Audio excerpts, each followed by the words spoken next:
Hey Waffle Gang, I do hope you are well. My name is Mark and today we're checking out some more relationship stories, and if you do love a Reddit story, why not consider hitting that like, subscribe, maybe that notification bell too. As I always say, it hugely helps out the channel and you'll never know the difference you really do make, so thank you so much, and let's crack on with today's first story. Much love guys. Now today's first story is titled, Am I the Arsehole for Wearing a Skirt That Makes My Boyfriend Feel Uncomfortable? And it comes from Brood Jack Rocket 96. And it says, So I've 22 female, got this thick, pipey knee-long skirt I like to wear when I can outside of work. The only downside of the skirt is that when I completely bend over, you can see a bit of underwear. We were going for a walk and I wore the skirt. At the point of leaving, Boyfriend 24 male says, I don't want you to wear that skirt. It makes me uncomfortable. Change please. I asked him why I can't wear it and how does it make you uncomfortable. He got mad I asked and told me it just does. Then he said, we're not going unless you change. I felt bad, but I changed into jeans. He had a comment about the jeans as well. Every time he sees Chloe from the show Lucifer in her jeans, he cringes because it makes him feel uncomfortable because it is so tight. This was my one day off this week, so I really wanted to do things together, as he always says we don't get much time because of work. I had a fight about it with him that it came across as controlling for me. He told me I didn't validate his feelings and that I could have been a good partner and think, this might make him feel uncomfortable. I'll just change for him, as a gesture, and I was selfish for not considering his feelings. Reddit, am I the arsehole for wanting to wear my skirt even though it makes my boyfriend uncomfortable? And we do have an edit and several updates on this one as well, which we'll cover in a moment. I think we could probably all say on this straight away, this is a major red flag for a controlling relationship. And the fact that you didn't validate his feelings on what you wear, think about that, holy moly. And I know it gets thrown around a lot on Reddit, but this is one of those situations where I would say, I'd be out of there pretty quickly. But Twirling Pink says not the arsehole. He's being controlling and gaslighting you. Big red flags. Juicy Pluet says not the arsehole. Wear what you want and don't feel guilty for it. Don't let him dictate your wardrobe. That's classic controlling behavior. Sam4891 says not the arsehole. You changed into jeans and he still had an issue. Your skirt wasn't even a miniskirt. What are the odds you'll bend over that much, and it is the end of the world if someone sees half an inch of your underwear for a third of a second. Even if it had been a miniskirt, you would be 100% right and he would have no right to tell you to change. But I'd believe in that case it might be coming from a place of immature jealousy and sexism. But in this case, I think he is mad in general that you don't do what he says without question. He just wants to control you and thinks getting you to do little things will make you more compliant. OP replies saying, we have a small long window next to the front door. It has those kind of curtains to blur it a bit. It's like 10 centimeters wide. I can't walk or sit in my underwear on the couch, 5 meters away because someone might see it when they walk past. He just tells me to put on some pants or tosses me a blanket. Riker is my co-pilot says not the arsehole because he sounds way too controlling over your wardrobe choices. Jeans make him uncomfortable. They are jeans, but I'm curious, what kind of clothes does he want you to wear? Because if you can't wear a skirt and you can't wear jeans, you are left with what? Dockers and maxi skirts. There's nothing wrong with either unless it's not your style. Edit, that sounded weird in retrospect. I didn't mean you should wear what he tells you because those are fine choices. I mean, those are fine choices if you happen to like that style, but it's not cool for someone to tell you, just wear a maxi skirt so I'll be happy. Temporary Badger says not the arsehole. This is a major red flag for a controlling partner. I'd say tell him to cut it out or you are out. Knowlton says not the arsehole. He seems extremely controlling. This would probably be better for r/relationship advice or similar though. But the biggest thing I see here is that he refused to explain himself, then demanded you change still. That's just a massive red flag. And one more from Fading Blue who says not the arsehole. The only thing you need to consider changing is boyfriends because this one is way too insecure and controlling. If your partner asks you to do or not to do something, you have every reason to ask why, and they have to give a reason. Because I said so isn't a good enough answer. Your boyfriend was completely out of line and is completely in the wrong here. Seriously, run. It's going to get worse from here, and these kind of relationships never end well. So now we're going to cover that edit and then move on to some of OP's other posts. So the edit said, "This was last weekend and a few other things happened that day too. I broke up with him. He came to me in the night crying. He never cries and told me he was sorry and he acted out of insecurity and appreciates I changed for him. He suggests couples counselling. He made an appointment for Friday. Apart from the relationship stuff, it was more me asking myself if I didn't validate his feelings. I was a bit like, you can talk about how you feel and express, but not act on it. I also had a bit of a, it's not my problem attitude. That's why I'm asking." So OP's update came a couple of days later, and it was in the r/relationships subreddit, which asked, "Can an abusive controlling person change after therapy? Because I, 22 female, am having a hard time seeing a positive future with 24 male. Hi all, if you look at my previous post you'll see what it's about. It's not physical but emotionally. There have been 3 situations that were controlling and 14 bad ones. I went to therapy. Therapy confirmed it was controlling and abusive and couples therapy would be a good one. I asked her, isn't that dangerous? She said no, they have well-trained therapists there that have encountered quite a lot. My question is, when someone sees he has been an incredible a-hole and has screwed it up and cried about it, came home with flowers and chocolate to say he wants to change and that he is probably reflecting his ex-girlfriend that used to hit him behavior out on me out of insecurities. He is also willing to do individual therapy but is a bit hesitant. I'm still confused and feel bad about it all. I'm extremely stressed and don't know if I should give him another chance because I don't know if he's able to make that click in his head, that it's a no-go to do those things." And there wasn't many comments on that one, but I'd just like to cover a couple just to give you, a flavour of what was going on in there. So Revo63 says, "Beware, apologising and feeling badly is not the same as being reformed. It takes a long time for therapy to modify one's way of thinking and therefore their behaviour. Do not ever believe his words about changing, believe his actions." And Yanka says, "It's usually not a good idea to do couples counselling with your abusive partner, because they just learn more ways to abuse you in it. If he wants to change and do better, he needs to go to therapy and change because he wants to. It's also okay for you to break up with him, even if he does go to therapy and does show signs of improvement. Therapy will take a long time to work, and it's okay if you've already checked out emotionally." In OP's next update, they was questioning whether they don't know whether to give their partner another chance. So they said, "Hi all. A few things have happened. What made me decide enough is enough. A lot of Reddit has helped me with this and I broke up with him twice because of it. Every time he would cry and promise to change and show me. We are going to therapy tomorrow for the first time and I am scared. For real, he is not a bad boyfriend. He buys me chocolate and flowers and asks me how I'm feeling and makes time for me. I think so deeply negative of him lately because the resentment of his controlling and abusive behavior was getting too much. I didn't feel safe or home in my own house. He never laid a hand on me. He has pulled me towards him in a situation though. Now the whole process starts and I opened up to my therapist. She said I wasn't crazy for thinking bad of him after the things he has done to me. Calling me a bitch, laughing when I cried and ignoring me, screaming in the car, once pulling at my arm when I was walking wrong, and a few more things. I just can't think of him as a good person, or at least having a good heart. Why would he do those things? His explanation is that he didn't feel heard by me or that his reasoning was better according to him. Like he wouldn't get me a Coke because I've had enough for the day, which was 2 cups. It's exhausting, but I feel bad. He tries to change now and goes to therapy with me tomorrow and will pay for it all. I just don't know if I can ever forgive him and trust and respect him again. Anyone that has gone through similar and cares to tell me how it went to give me a bit of an insight." And OP's final update came back on the Am I the Arsehole subreddit with the update, and it said, "So it's been plus 2 months and I figured some of you might want to see an update on the whole situation. First of all, a big thank you to all those people that gave me advice and were the lovely judging people of Reddit. Without a doubt that Am I the Arsehole made a difference for me, so thank you. Again, I'm not English, so hating on my grammar or vocabulary will be there for you grammar freaks. Just a heads up.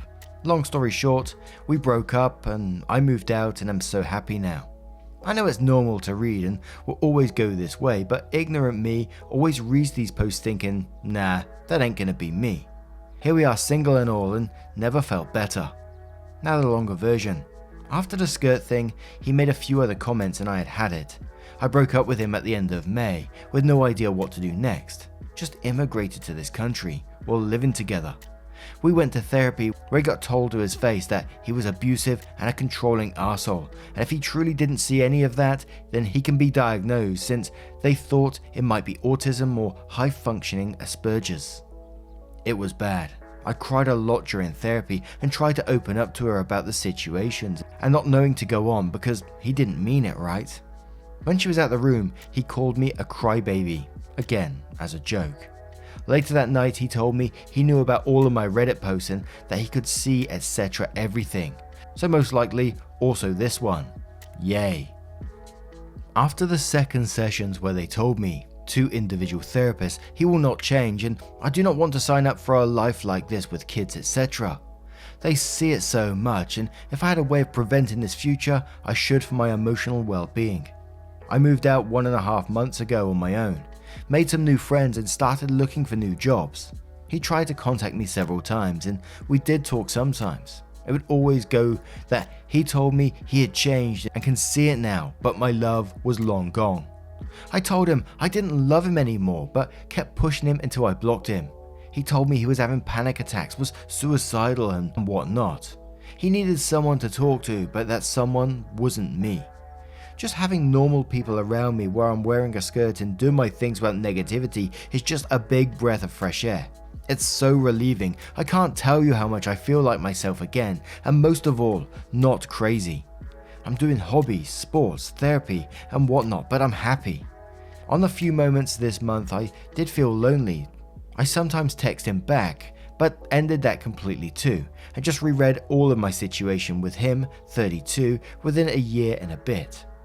Apparently, he also cheated on me with his ex, telling her that he wanted to marry her instead of me. Her ass was way better than mine. I had to work out more to earn a compliment according to him. So that was that.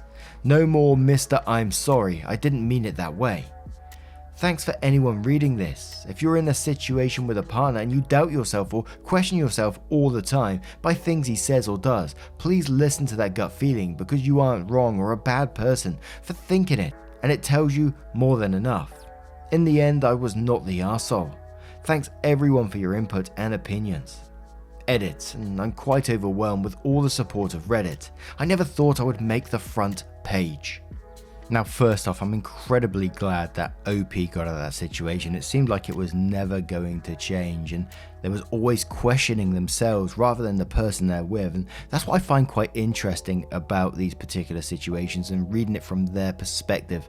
You know, it's very easy for me to say in the very first post, you know, this is an abusive relationship, or it certainly looked like an abusive relationship. But the person that's in it has trouble seeing it because they're being manipulated and abused. So it's difficult for them to see it because they're closed in their little bubble and they're being told that they're the problem time and time again. And, you know, when they do say something, then they say, oh, I will change, I will get therapy. And they believe them. And then it's just like this cycle of abuse. And they didn't say it in this story, but the feeling that once they're out of that relationship, it must be just like many people say that when we've read them before, is like a breath of fresh air. You know, your whole life changes and you see like, I can't just wear what I want and I shouldn't be told that, you know, I have to change into something else. I'm incredibly glad OP got out of that relationship. Now, what do you guys make of this one? Let me know your thoughts in the comments below and let's move on to another story. And our next story comes from Am I the Arsehole Show Off, who asks, am I the arsehole for showing off after my stepfather kept telling everyone I was poor? I, early 30s female, have 2 children that were born when I was 21 and 22. My daughter, eldest, was an accident, but my second daughter was deliberate, and I found out that I needed a hysterectomy due to medical reasons, and being an only child in Psych Major, I believed it was important that my daughter had a sibling. At the time, I had recently amicably split from my partner, and my stepfather was strongly against me further ruining my life by having another child due to his belief that you cannot be successful as a single parent. I ended up going no contact with my mum, stepfather and 2 half siblings, at the time 10 and 9, over this. My stepfather is in no position to talk to me, as he and mum are far from well off due to his gambling addiction that chewed through my mum's savings prior to his recovery. About 2 years ago, my mum reached out to me as she was diagnosed with cancer. She came through it and is now in remission. I'm not close with them as I used to be, but things have been improving. However, my stepfather keeps going on about how I never made it because I don't have a nice car or a fancy apartment in the city or a husband, and insisting that I must be poor because I'm not materialistic. I got used to being frugal in my early 20s when I was a poor uni student with 2 kids and just never really changed.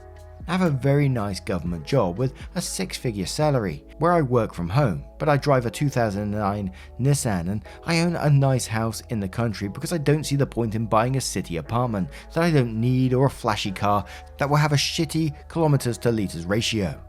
Things came to a head at a recent family dinner when I told my mum about a budget place to get tyres from. Hers are almost bald. And my stepfather said, "Good to have a poor person in the family so we know where the deals are." I got pissed off and told him to stop assuming things about me and walked out with my kids. Yesterday, I notified them of the 60k trust I have set up for my half-siblings' uni trust fund and took them to buy a vehicle each so they can get to uni. Both are starting this year. I deliberately left the windscreen price stickers on so my stepfather would see how much I spent. Today, my stepfather called me ranting about how I was showing off and how I should keep my mouth shut and respect my elders. My mum texts to say that he's furious at her for ever contacting me. Am I the arsehole here? Edited to add, the trust I've been putting together for a while because I know my half-siblings won't get financial support from their parents, but the cars I did purely out of spite. Nah, absolutely not the arsehole in this situation to me, and the major arsehole is obviously stepfather. Happy to put you down, happy to call you poor when you say yourself that you're just being frugal and look after your money. And it was incredibly generous of you to set up this uni trust fund for your half siblings like this, knowing that they may struggle in the future and you're helping them out, and then you bought the cars out of spite. It belongs on petty revenge or maybe even pro revenge in some ways. And stepfather's probably looking back at his past now and his gambling addiction that ruined your mum's savings and is probably hugely embarrassed because of that and because of his comments towards you when he's the one being the arse, and then saying to your mum that he's furious that your mum ever contacted you. Absolutely not the arsehole to me in this situation. But Pevatar says not the arsehole. Your stepfather's behavior is ridiculous. He's the one causing your mother's stress, not you. What's my password says, not the arsehole. May all of us have the ability to absolutely own the person that comes after us. Thank you for sharing. I really needed a win today. Susie Cubit says not the arsehole, and I love how you are helping those kids. Your stepdad is ashamed of himself, as he should be, and it's causing him to lash out. Even if your kindness was partly inspired as an FU, you've done nothing but demonstrate how wrong he's been about you. That being said, he's going to make everyone else miserable over all this. Be cautious he doesn't take those cars and try to sell them, or try to get control of those trusts. Dense Wheat says not the arsehole, he's just embarrassed because you proved him wrong. I love that for you. Miyuki M says not the arsehole, if taking a little of the financial burden off for the sake of your half siblings is an arsehole move, I'd love to have an arsehole like you in my life. Potential Grab says you got revenge by buying his kids cars and putting them through college. The extreme awesomeness of this really brightened my day. Not the arsehole, but probably my real life hero. And one more from Hold Impressive says not the arsehole, I'm glad you found your way without them. You did it on your own and they can't take that from you. Also, you are a wonderful sister for setting up that trust and buying the cars. Your stepdad seems like an old bitter man. He'll always look for a reason to bring you down. Protect your space and mental health. Kudos again and good luck. Now, what do you guys make of this one? What do you think about OP? Let me know your thoughts in the comments below. Now, just a huge thank you as always for joining me today. Getting involved in the stories, your love, support and time always means the absolute world to me. Honestly, I'm always blown away every single day by your comments and the support you show, not only to me, but to one another as well. So thank you so much, and hopefully I will see you in the next one. Take care, guys. Much love. Wake up, get up, stretch my Lays, eat some breakfast, milk and eggs. Brush my teeth up, wash my face. Throw my clothes on, start my day. Wake up, I can smell the smoke from the bacon. Let's go, see the sun shining from the windows. Okay, I know that today